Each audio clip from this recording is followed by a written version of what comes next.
दोस्तों हमको समझ में नहीं आवेला एक ही बात। सिंपल सा हिंदी में बात करता है, ठीक है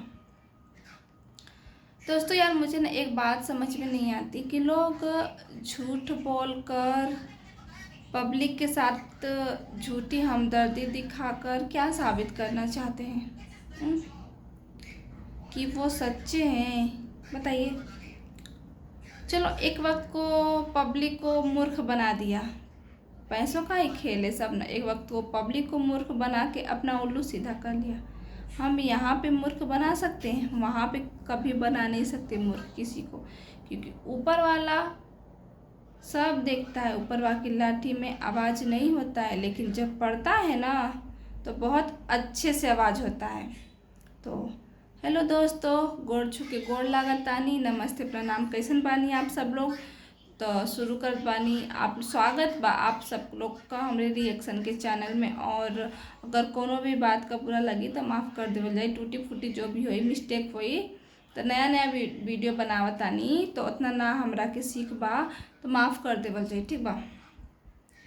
तो दोस्तों बात हम करत हिला सूरज और प्रीति का। आप लोग जानत है ना कि सूरज और प्रीति लव कपल का जो चैनल है, ये लोग में का विवाद चला था। हम हमेशा ये लोग का वीडियो देखिला, जब भी मतलब वीडियो देखिला, इतना वीडियो तो ना बनाइला, लेकिन जितना भी देखिला ओकरे हिसाब से देखा। हम बहुत बार ये लोग का वीडियो देख ला, ज़्यादा ना देख ले। पहले से हम वीडियो ना बनावत रहनी, जब बनावे लगनी तो हम देखनी, ठीक बा। ये लोग हमेशा मतलब वीडियो बनैहन दुख तकलीफ का, खुशी का, मतलब ज़्यादा से ज़्यादा प्रीति का वीडियो, बहुत डांस का वीडियो, और मेहनत करके डांस करके वो सक्सेस यहाँ तक पहुँचे। उनका 1 मिलियन तक का फैमिली है, ठीक है। तो यार इतना कुछ होने के बाद तू लोग ड्रामा काहे करेला, नाटक काहे करत हुआ। अगर ये बात सच हो कि सूरज दूसरे लड़की के संगे शादी कैले हवन न, तो प्रीति के साथ में बहुत गलत भला। और अगर ये बात झूठ है तो ये सब लोग बस हम लोग के पागल बनावत हन। आप लोग पहले भी देख ले हुई हैं ना कि प्रीतिया के घर में घुस के सूरजा कितना मरले है।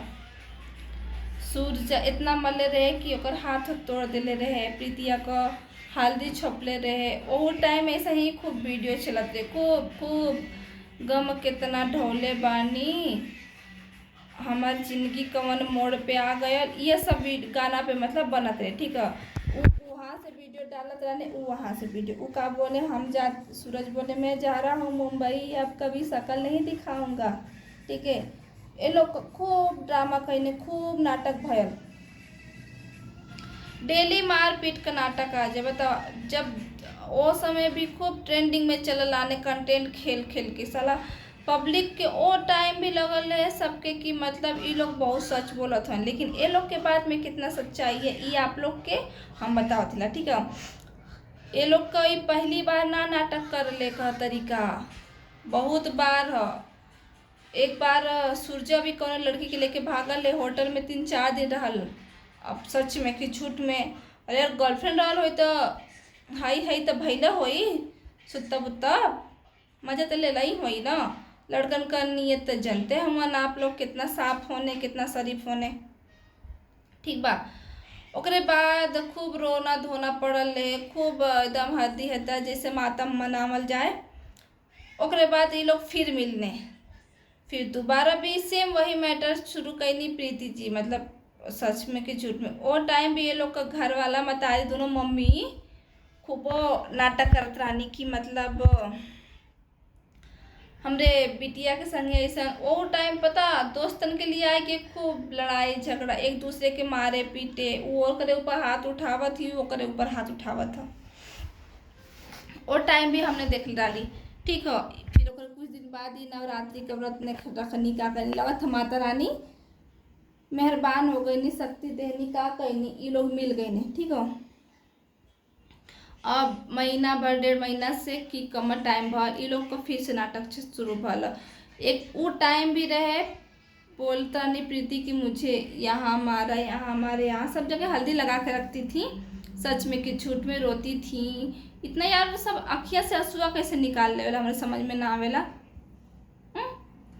ओकरे बाद वो टाइम भी बोलता नहीं कि हम प्रशासन के पास जाए, प्रशासन के पास गईनी कि ना गईनी। वो फिर ओकरे बाद बोले लगली कि प्रशासन मेरी मदद नहीं कर रहा है। ये तो कोनो बात ना होला। अरे यार आज के टाइम में प्रशासन तो लड़की लोग को और भी सुनवाई करत ह। तू गल लालू कि ना गली ना पता, हर चीज़ का वीडियो छुपा छुपा के बनावलो, देखा देखा के बना। तो थाना में करो तो ना बना पौलू का। हाँ उस टाइम भी तू थाना में जात जात तहार पैर के रास्ता में बांध देले रहे, ना जा पौलू। ठीक बा। फिर ओकरे बाद तू अपने मतारी के संगे निकल लालू थाना पे जाए बदे, तो वहू में ना पहुँचलू। कैमरामैन पीछे अवन, तू अपने माई के संगे, तहार माई खूब गाढ़ी लिपस्टिक चपोर के थाने पे तोर संगे निकल लानी। थाने का सामने ये पता है सामने थाना, लेकिन ये लोग आज तक थाना ना पहुँचने, थाने पे ना पहुँचने, न सूरज के खिलाफ कोनो कार्रवाई भल। सूरज अपने रानी के संगे खूब मस्त हवन, वीडियो बनावत हवन सूत के बैठ के। अरे हर एक पता वीडियो देख लिया प्रीतिया कैलिया वही वाला रूमवा जवन ये लोग को स्टडी रूम वहाँ जहाँ पे फोटिया लगल है बड़का पोस्टरवा वाला, वहाँ पे प्रीतिया ओकरा संगे मतलब अपने रनिया के संगे सुत्ता लाला। ये पहुँच गई नहीं है, सोचा ये पहुँचे नहीं है तो का वो अपने मेहरी के संगे सुत्ता लाला अंडरवियर पे सुत्ता लाला। ऊपर संडो कट वाली गंजी है ना या पतिल की वाली वो पहले वाला। बताओ ये लोग के इतनी समझ है कि आयल हो तो दरवाजा खोल के मतलब हस्बैंड वाइफ सुत्ता रहा। आप लोग थोड़ा सा दिमाग लगाएं यहाँ पे, ये सच में है कि झूठ में। दरवाजा मतलब खोल के सुतलों की केहू भी रूम में घुस के वीडियो बनावे लगी। आप लोग फुल वीडियो देखल जाई, केहू भी रूम में घुस के वीडियो बनावे लगी। बताइए चड्ढिए पे रहने हैं वो उतर के मारत हिया, ओकर शकल ना था लेकिन है पेट और साड़े बिल्कुल उठ गल है। ठीक बा, तो ऐसे आप लोग दिमाग लगा सके नहीं कि सच बात है कि झूठ बात है, बताओ तो। ठीक बा। ओकरे बाद ई हमन मेरी रानी ऐसी है, मेरी रानी वैसी है, फलाना ठिकाना का दुनिया जमाना बहुत सा बात ये लोग उभरने। और आज भी वही सब होता। प्रीति रोवत है सूरज खातिर, सूरज दूसरे से पिया कर ले लेवन। तो हम लोग भी देखल जाए ये बिहाह का रिश्ता, शादी ब्याह का रिश्ता कितना दिन तक चलेला, कितना दिन तक सूरज खातिर प्रीति रोवेनी। ठीक बा। जैसे बाकी टाइम की तरह लोगन एक जगह सट्टा सट्टी हो गल, देखा एक बार भी होइबा करी हम। अरे यार तू कहा था कि हम थाने पे गल लाली प्रीति का मम्मी, और प्रीति कहता है थाने पे हम लोग गए थे, सूरज का मम्मी पुलिस वाले के कह के रोकवा दी। पुलिस वाला सूरज के मम्मी का दामाद रहे का या आशिक रहे का रहे, जो प्रशासन मतलब इनका बात मान के ओके पकड़े ना आल। हाँ कमर रिश्ता रहा तो जीजा रहे का सूरज, इस तो के गिरफ्तार ना कैला कि सब झूठी बातें रहे।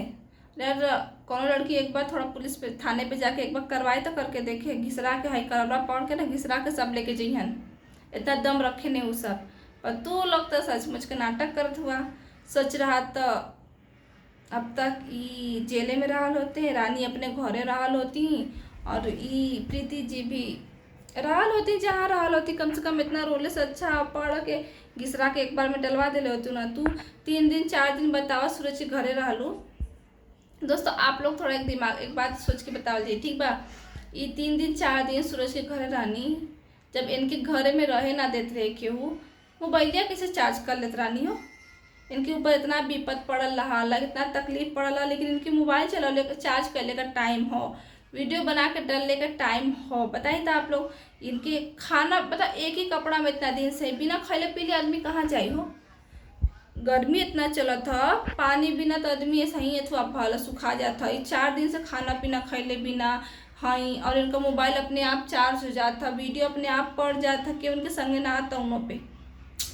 दोस्तों हम का कहीं, ये लोग सिर्फ नाटक करते मन, इससे ज़्यादा कुछ ना। कुछ दिन बाद देखिए ना आप लोग, ये लोग पक्का मिल जाइए। हम लोग खाली प्रीति दीदी के साथ गलत हो रहा है, सूरज ऐसा मत करो, प्रीति दीदी आप परेशान मत होइए, हम लोग साथ हैं, हम लोग यही सब करते रह जाएंगे। तो प्लीज़ आप लोग वीडियो के जाके देखी कैसन लगल बा वीडियो, और प्यारा सा लाइक और कमेंट करके शेयर भी कर देवल जाए। और आप लोग के मतलब खुद ही आप लोग जनता जनार्दन हवन, आप लोग के खुद ही समझ हुई।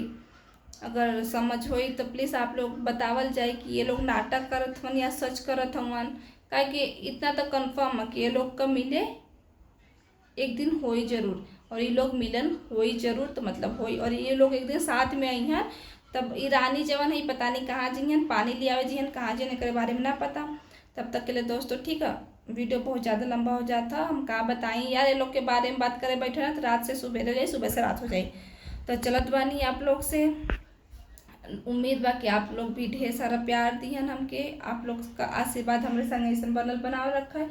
चलत बानी, नेक्स्ट वीडियो में मिलत बानी आप लोगों से, तब तक के लिए बाय बाय, जय माता दी, जय श्री राम।